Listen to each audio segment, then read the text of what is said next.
Pilipinas, lupain ng ginto't bulaklak. Sir. Ibigay sa kanyang panang. Ganda at dilaw. At sa kanyang kanya, tayuan ay nalitan. Bayan ko, lihat ka, nasaglak sa dusa. Ito man may layang lumipad, ulitin mo at umiiyak. Bayan pa kaya'y sa kanila, ang lipat na kasamahan.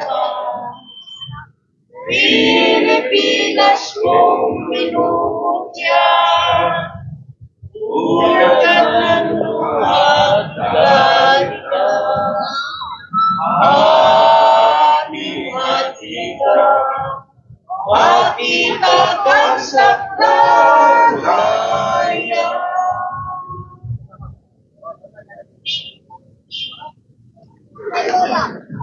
Sasari kaya walang nalipin.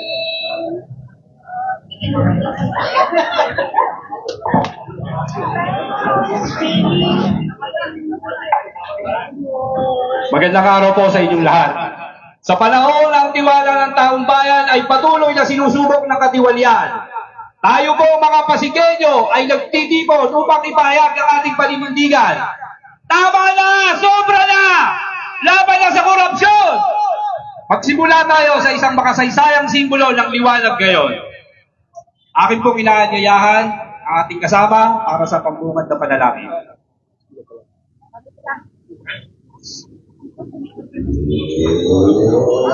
Tumuho tayo lahat.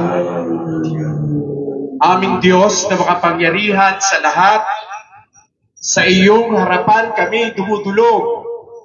Inaamin namin ang aming mga pagkukulang at hinihingi ang iyong habag sa aming inang bayan.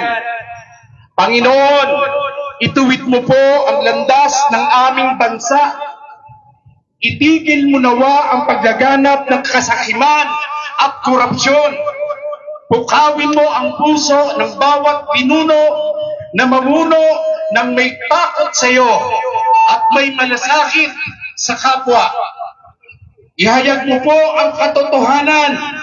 Walang lihim na di may bubunyag sa iyong liwanag. Ilantad mo ang mga gawaing taliwas sa katarungan at bigyan mo ng lakas ang mga tagapagtanggol ng katotohanan. Gabayan mo kaming mga mamamayan nang kami mamuhay ng tapat na maging mapanuri at mapagmasid at maging instrumento ng pagbabago sa aming paligid. Ilayo mo po ang aming bayan sa kasamaan at katiwalian at isulong mo ang kapayapaan, katarungan at pagkakaisa. Patatagin mo ang aming pananampalataya at pag-alabin ang aming pag-asa na may darating pang liwanag.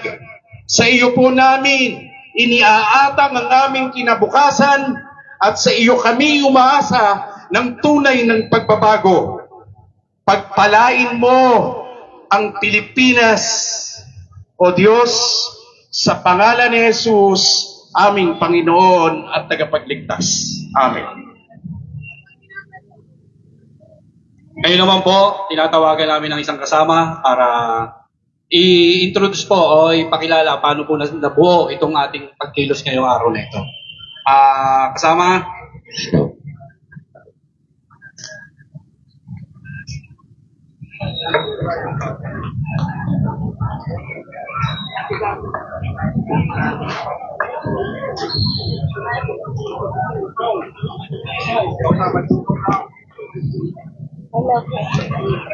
Wala po.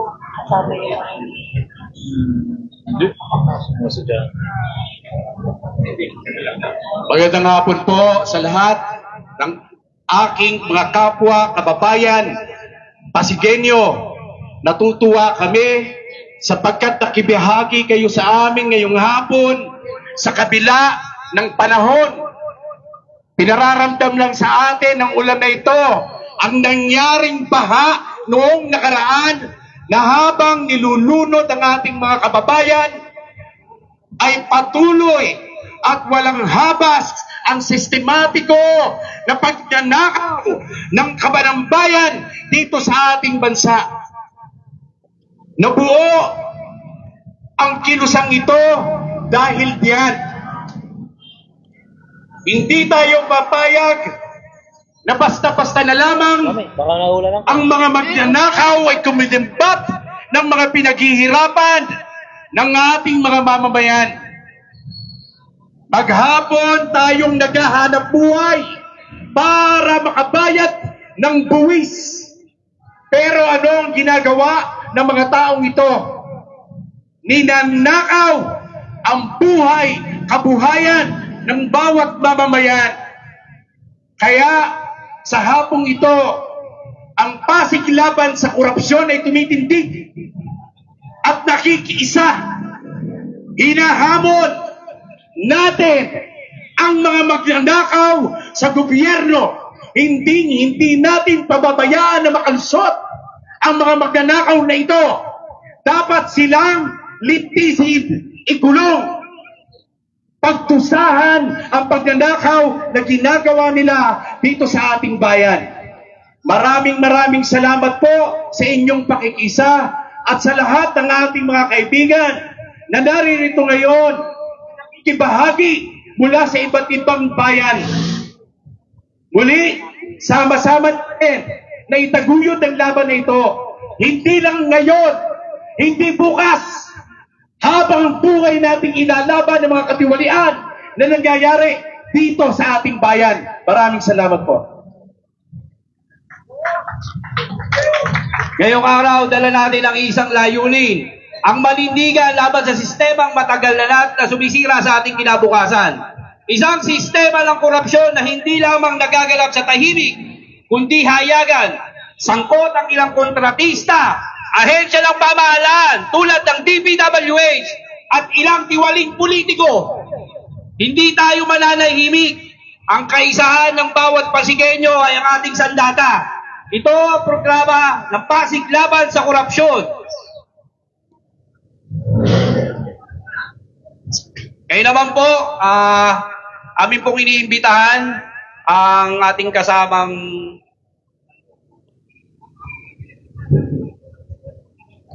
Lodi para po magbigay ng kanyang pahayag patungkol sa mga issue na ito. So ngayon naman magsasalita ang labor group leader. Magandang hapon at pagbati sa inyong lahat na despite ng lakas ng ulan ay nandito tayo ngayon. Galit na ba kayo sa pagnanakaw? Galit na ba kayo sa pagnanakaw? Galit na kayo? Mga kasama. Teka muna. Sa Nepal, sinusunog ang mga opisina ng mga magnanakaw. Pero huwag muna natin gawin yan. Pero tingin ko, kapag ang ating pamahalaan ay nagpatumpik-tumpik, nag-tribal na uli na nag-tribal, eh baka hindi malayong mangyari sa atin ang nangyari sa Indonesia at sa Nepal. Sana wag nang umabot sa ganon. Kaya ang ating panawagan sa gobyerno, bilisan ang paglilitis, hatulan ang mga may kasalanan, ikulong ang mga sangkot sa malawakang nakawan sa pondo ng pamahalaan. Dati 10%, naging 15%, naging 30%, naging 50%, at ngayon 100% ng project ibinubulsa ng mga opisyal ng pamahalaan. Ghost project na! Buong halaga ay ninanakaw ng mga kawatan sa loob ng pamahalaan, pangunahin ng mga opisyal ng DPWH, ng Kongreso, ng Senado, kasabwat ang mga kontraktor Subalit ang nakakalungkot mga kasama sa Senado at Kongreso, ang iginigisa lamang ay ang kontraktor na gumagawa ng substandard at ghost project. Pero mga kasama, ginagawa yan ang kontraktor sapagkat 30 to 30% na lamang ang natitira sa budget. Sabi ng mga kontraktor, ano ang gagawin namin? 40% na lang natira. Kaya, maliit pa sa daliri na bakal. Dati isang simento, 3 buhangin. Naging isang simento, 10 buhangin. Pero ang pinaka-latest, wala ng bakal, wala ng simento, wala ng buhangin. Ang kakapal ng muka. Ang kakapal ng muka. At yan ay nangyari mga kasama, hindi lamang ngayon sa panahon ni Marcos, hindi lamang sa panahon ni Duterte, kundi sa lahat ng mga opisyal ng ating pamahalaan mula noon kay Ferdinand Marcos ay nangyari ang nakawan sa ating bansa. Grabe lang talaga ngayon. At ang grabe ay nagsimula sa panahon ni Duterte. 13,700 flood control project ang ginawa sa panahon ni Duterte. 622 billion ang inubos ni Duterte. Kay Marcos, 4 na taon, 10,000 flood control project ang itinayo. 550 billion ang inubos. Kaya pag sa pinagsama mo, aabot sa 1.3 trillion ang inubos na sa flood control project. Dapat sa halagang iyon, wala nang binabaha. Pero dahil hindi naman ginamit sa paggawa ng mga dike, hindi naman ginamit sa flood control project, ibinulsan lahat. Walang nangyari kundi mabaha ang ating mga mamayan. Mga kasama, dapat na tayong magalit. Pinaghirapan natin ang perang ginagastos ng mga walang hiya. Ang daming mga kababayan natin, walang matirahang bahay. Ang dami nating mga kababayan na hindi kumakain ng hapunan. Ang dami mga estudyanteng hindi nakapag-aaral. Ang pera dapat na yun ay ginamit para sa pagpapaunlad ng ating bayan at para sa proteksyon ng ating kapaligiran.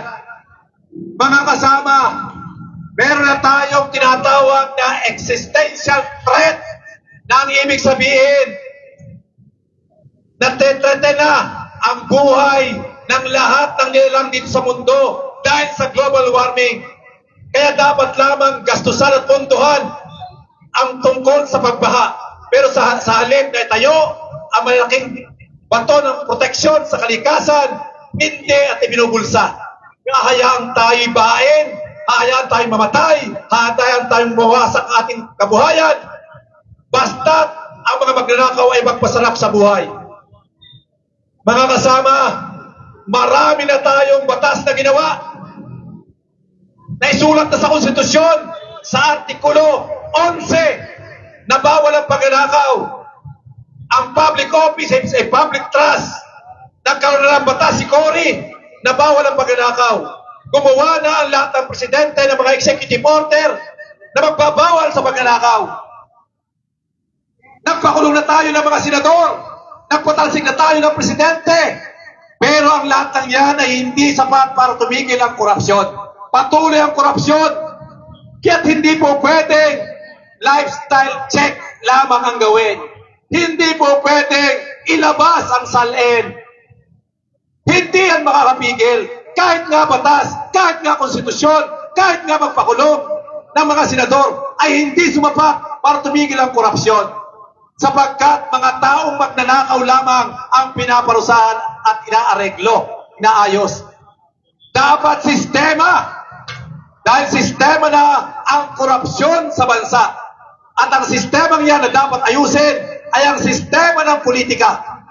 Ang sistema ng political dynasty sa ating bansa. At pinupuri ko ang mga taga-Pasig dahil sa Pasig ay winakasada ang political dynasty. Pero dapat hindi lamang sa Pasig, kundi dapat sa buong bansa. Dahil ang political dynasty ay kakambal ng magnanakaw.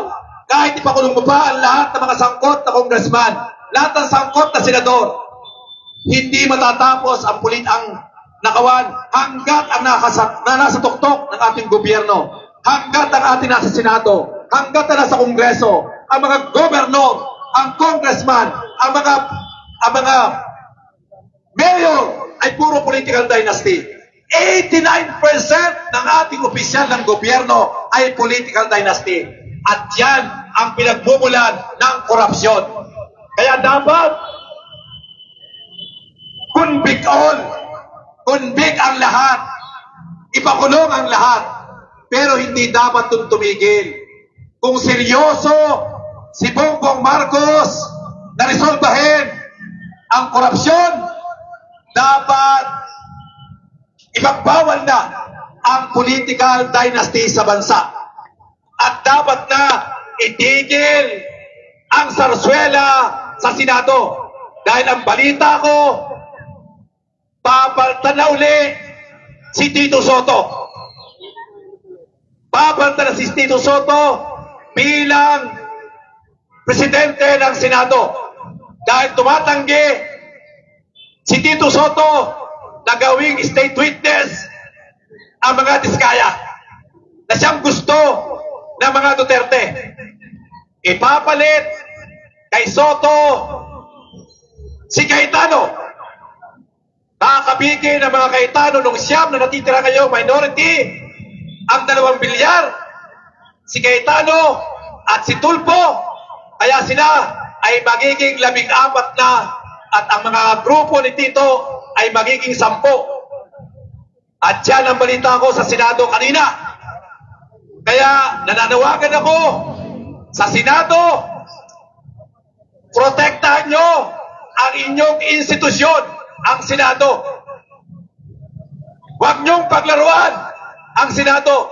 Unahin ang investigasyon sa nakawan at ikonbik ang lahat ng kasangkot sa bilyon-bilyong nakawan dito sa ating bansa.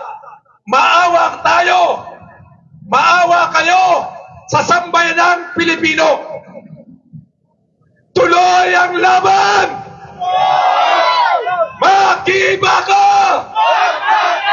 Maraming salamat at mabuhay ang mga taga-Pasig! Salamat po, kasama Jody.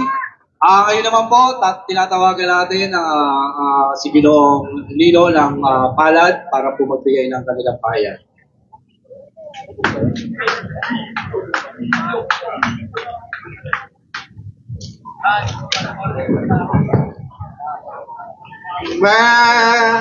Lang hapon po sa ating lahat. Kami po ay mga manggagawa ng bakal sa Pasig, doon sa Manggahan. Yung mga ghost project ay ginagamitan ng bakal ng Pag-asa, tiyak ng matibay. Sigurado dahil yung Pag-asa Steel ay number 1 in quality sa Pilipinas. Hindi lang sa Pasig. Ang mga manggagawa po ay nakikiisa sa laban ng sambayan ng Pilipino sa kurap sa pamahalaan. Hindi lamang ang Senado o ang Kongreso, kundi mismo yung nasa hierarkiya ng Malacanang. Paspas niya ang lahat na Hello po, Jody. Live po tayo ngayon sa iNews po. Live po. No? Saan kayo po ba kayo nang imbitahan si Speaker Romualdez and Saldi po sa mga investigasyon na nangyayari? Oo, lahat. Lahat dapat imbestigahan. Pati si Chis Escudero, pati si Jinggoy, pati si Saldico. Lahat ng mga sangkot sa korupsyon ay imbitahan. Pati si Marcos, dahil siya ang pumirma sa budget ng 2025. At siya ang nagmalaki noong 2024 sa kanyang zona na meron tayong natapos na 5,500 flood control project. Siya yun Kaya lahat dapat imbestigahan, maupo at magpaliwanag. At si Marcos, umako din ang kanyang responsibilidad sa nangyayaring itong nakawan sa pondo ng ating bayan. Ano po masasabi nyo na tinanggihan po ni Tito Soto yung pagiging state witness ni Sarah Diskaya? tingin ko dapat lang. Kasi nakita mo naman sa investigasyon, ang tinutukoy lang ni Diskaya ay mula 2022 hanggang 2025. Wala siyang isinangkot mula doon sa 2016 hanggang 2022 na kung kailan doon sumirit ang kanyang yaman. Wala siyang binanggit eh. Parang may pinoprotektahan siya. Kaya dapat lang ng tanggihan. At mukhang hindi rin siya papasa bilang state witness dahil nga siya ay sentro ng na inaakusahan ng pagnanakaw. At ang gusto ko lang sabihin ulit, kung gusto talaga ni Bongbong Marcos na maging ligasiya niya itong pagbibigay tuldok sa korupsyon, hindi lang sapat ang lifestyle check, hindi lang sapat ang SALN, hindi sapat ang pagpapakulong kahit sa mga senador. Dahil nagawa na natin lahat yan. Kahit yung batas, kahit yung konstitusyon, nagawa na natin yan. Isa lang bagay ang hindi natin nagagawa. Ang pagbuwag sa political dynasty. Sa political dynasty ng mga Marcos, ng Duterte, ng lahat ng mga senador, buwagin na natin yan. Nasa ating konstitusyon yan. At yan ang magpapatigil sa korupsyon sa ating bansa. Maraming salamat po, Kalodi. Ang aming organisasyon, ang Pasig Labor Alliance for Democracy, ay kaysa sa lahat ng antas ng pakikibaka ng mamamayan laban sa korupsyon. Muli, mabuhay tayong lahat. Huwag tayong kukulap. Titigan natin ang kasalukuyang sistemang ng pagnanakaw. Huwag tayong titigil sa ganitong pagtitipon-tipon lamang. Manawagan tayo ng ganap na sampayan ng pagkakaisa para makataan ang korupsyon. Ikulong ang mga magnanakaw. Mabuhay tayo lahat. Uri mong kagawa! Upang mapagpalaya! Uri mong kagawa!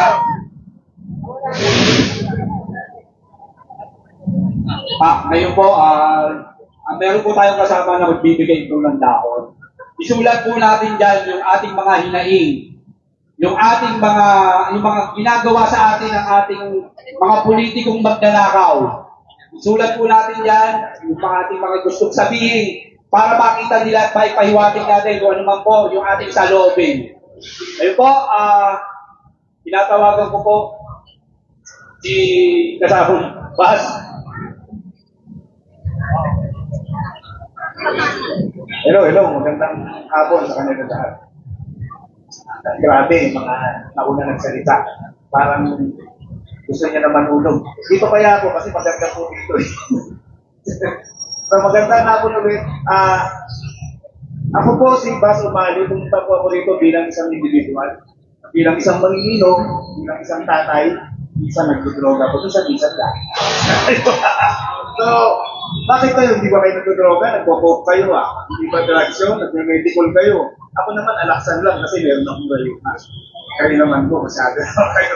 So, ang ibig kong sabihin, katulad po ninyo na pinagnanakawan din po, ako rin po, hindi po ako magnanakaw. Ako po ay pinagnanakaw. Mukha lang ako magnanakaw sa ganito pong itsura. Pero totoo po, nasa likod ko po ang Panginoon. Ano po? So, ako po ay nakikisa doon sa panawagan ng mga binanggit ng mga namunang nakapagsalita mula sa sektor ng mga manggagawa, at si kay Kalodi, at alam ko yung mga narito ay kaya kayo narito dahil ito po ay hindi lang sa usapin ng flood control. Ito po ay hindi lang sa usapin ng confidential fund. Ito ay hindi lang sa usapin ng mga senador at ng mga kongresista. Ito po ay yung patong-patong na pang-abi, pang-alipusta sa ating mga tao, sa mga bayan dito. Napakasimple lang po ng kwento. Ako po, pamasahe, edukasyon, at yung sa mga public services, yun po dapat napapakinabangan po natin lahat Ang problema, napapakinabangan po ni Jinggoy. Napapakinabangan ni Villanueva na merong in-update kanina si Calio tungkol sa mga balasahan ulit dito sa Senado. Ngayon po, ang aking mensahe ay simple lang. Lahat po ng lugar ay lugar ng protesta. Kahit nasaan po kayo, nasa banyo kayo, nasa silid tulugan kayo, nasa bakuran ninyo, nandiyan sa inyong mga kapitbahay, nagchichismisan kayo, pwede nyo pong i-convert yung mga venue na yan para sa protesta. At ang pinakamagandang protesta po yung hindi po sumusunod sa utos ng kahit na sinong elite. Sapagkat ang protest po dapat nanggagaling sa ating puso. Alam natin na kaya tayo kumikilos dahil ang pinaglalaban natin yung kapakanan ng ating mga pamilya, ng ating komunidad at ng ating ekolohiya. Hindi tayo kumilos, hindi tayo nag-aklas dahil inutusan tayo. Kumilos tayo dahil alam natin yan ay manggawin. Yan po ay dinidikta ng ating moralidad. Yan po ang obligasyon ng bawat isa sa atin. Ipagtanggol ako, ipagtanggol ko yung kapwa ko, at ipagtanggol ko ang ekolohiya. At mabuhay ako ng kasama ninyo. Nang hindi ako dinodominahan, nang hindi ako dinidiktahan, na may nagsasabi sa akin na sila yung tama. Ang tama po, dapat wala pong gutom. Ang tama po, dapat po, lahat ay katarungan. Ang dapat po, lahat tayo ay nabubuhay ng ayon sa ekolohiya at sistema ng kalikasan. So yun po, sa ganon, mukhang marami pa akong magsasalita ng mga lehitimong taga-Pasig na tumututol sa sobrang korupsyon na ito at dapat nga, ika nga ni Galyodi, baguhin ang sistema. At ang sistema na yan, dapat direktang mayroong access sa politika ang bawat isa sa atin. Mula doon sa ating mga komunidad, dapat kaya nating harapin si Kapitan, dapat kaya nating harapin si Kagawad, dapat kaya nating i-engage sa mga local government officials natin. Hindi po yung meron pa tayong leader na pupunta na sila makakipag-usap para sa atin. Kaya natin yan, kaya nga tayo miyembro ng Republika eh. Lahat po tayo may certificate. Kaya dapat, kaya natin magsalita ng harapan na kahit na special ng pamahalaan na kaharap natin. So, yun po. Humahaba na po. So, ibibigay ko na po kay Wilmer, sino pa? So, maraming salamat. Tatapusin ko na po muna dito at para bigyan ng pagkakataon yung iba pa na mayroong mensahe para sa atin. Maraming salamat po. Palakpakan po tayo lahat. Salamat kasamang Bas. Ngayon naman po, tawagan po natin, po natin dyan ni Bilongdi para magbahagi. Magandang gabi po, magandang hapon po sa inyong lahat. Ako po ay nanunungkulan sa kasalukuyan bilang kagawad ng ating barangay San Joaquin. Nakita ko po minsan nandito si Ate Amor. Kasama ko po sa before sa mga layunin po na mapaunlad, maging maayos ang patakaran ng ating barangay. Naririto po ako. Ako po si Kagawad Ping Hilario. Para makisuporta, magbahagi ng aking mga karanasan bilang isang nanunungkulan sa ngayon. At noon, nanunungkulan din po ako. Nagsimula po ako bilang SK chairman sa barangay namin, naging kagawad. Huminto ng 13 taon at ngayon nabalik po sa panunungkulan. At sa pagkakataon pong ito ay pinagagala ko dahil bahagi po ang panunungkulan kong ito sa administrasyon ng ating punong lungsod, Vico Soto, kung saan nakikita ko po na maayos ang tinatahak ng ating lungsod sa kanyang pamumuno. Subalit, hindi lang po sa level ng nasyonal, sa level ng lokal, may korupsyon, may nakawan. Hanggang sa level po yan ng barangay. Sa pagbabalik ko po bilang kagawad ng aming barangay, dito ko po nakita ang iba't ibang pamamaraan kung paano dinadivert yung ibang mga pondo na nabubulsa. At kinalulungkot ko nga pong sabihin na yung financial assistance na binibigay ng ating punong lungsod ay bahagi ng napagkukuhanan ng pamamaraan kung paano magkakaroon ng korupsyon sa isang barangay o sa isang proyekto. Akala ko sa pondo lang ng barangay, yung annual budget kinukuha, kundi mas malaki pa po pala ang nangyayari at kaganapan na nagmumula sa financial assistance. Iba na ho ang proseso ng transaksyon kung paano i-withdraw ang pondo ng barangay. Noon po, lahat kami kailangan pumirma muna bago ma-execute o bago maisagawa ang isang programa o proyekto ng isang barangay. Ngunit ngayon, pag napirmahan na po yung annual budget ng ating barangay, ang punong barangay na po ang may karapatan na i-execute ang isang programa. So hindi na ho kailangan pumirma uli ng panibagong resolution.